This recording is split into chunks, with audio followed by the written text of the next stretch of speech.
All right, we're going to go through 3 movements. One of them is going to be the hip 90-90.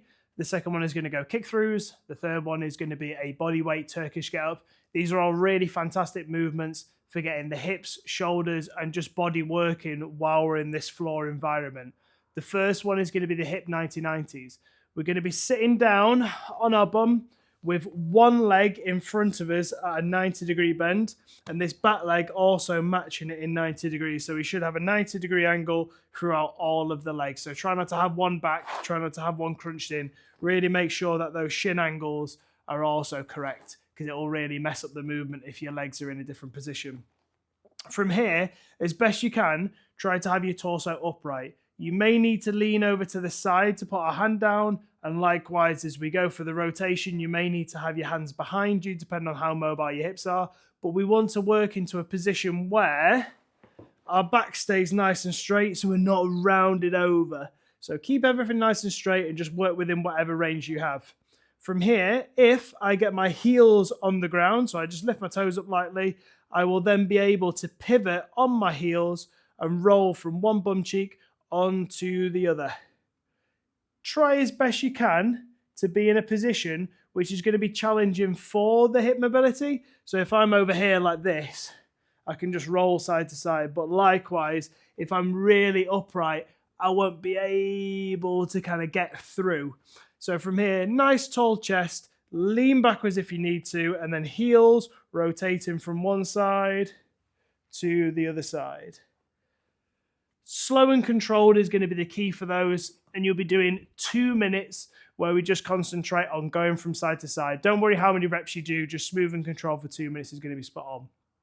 Next one is going to be kick throughs. Got side to side and we've got forwards and backwards.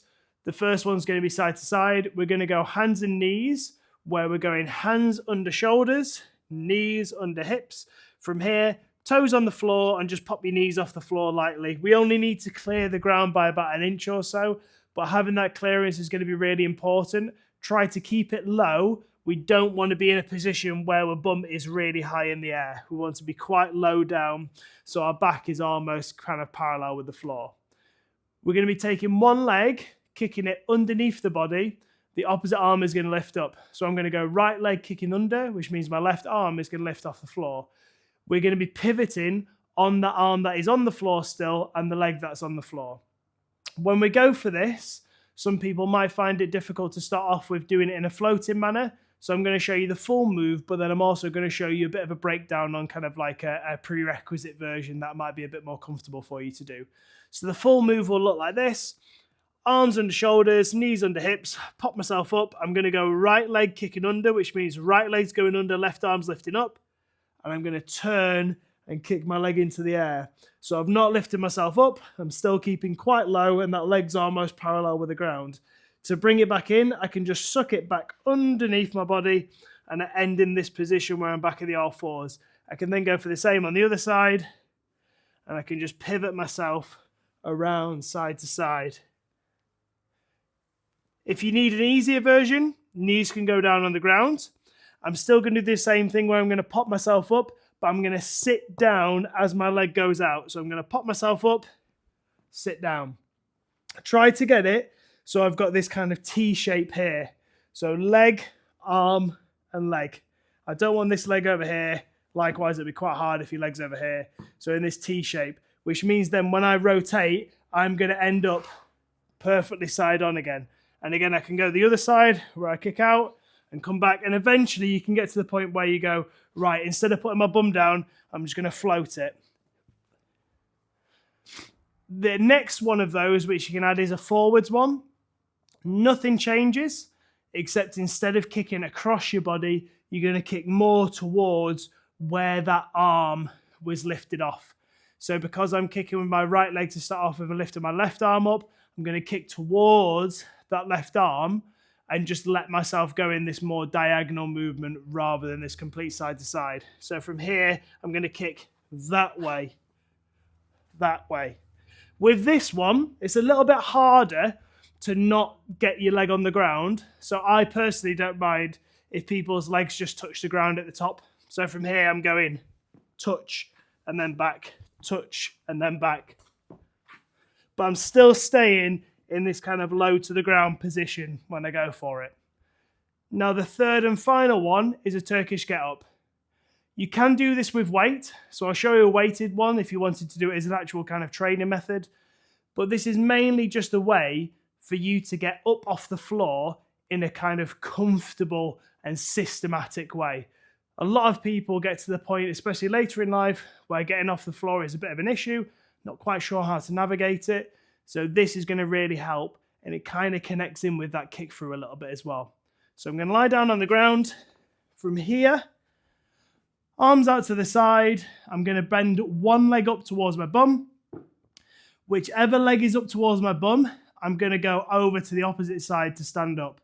So my right leg is lifted up, so what I'm going to do from here is this arm, I'm going to rotate over onto my elbow. From here now, I can lift myself up, and then if you look, I'm kind of in that kick through position already. But the only difference, instead of going through here on the kick through, I'm going to try and keep myself tall and bring this leg into a bit of a lunge. Now I'm in a position where I can just stand up. If I wanted to do that in reverse, I can go down into a lunge.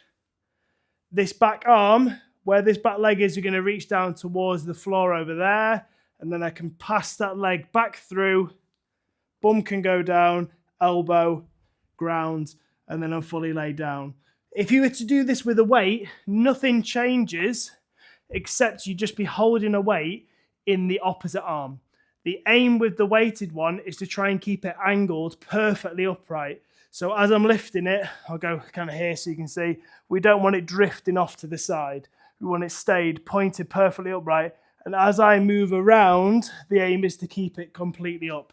So if I get it on this hand, and I'll do it the same size I just did, push up towards the ceiling, leg comes up, and then from there, I've got to navigate it with this weight. So I'm coming up onto the elbow, and then popping up onto the hand.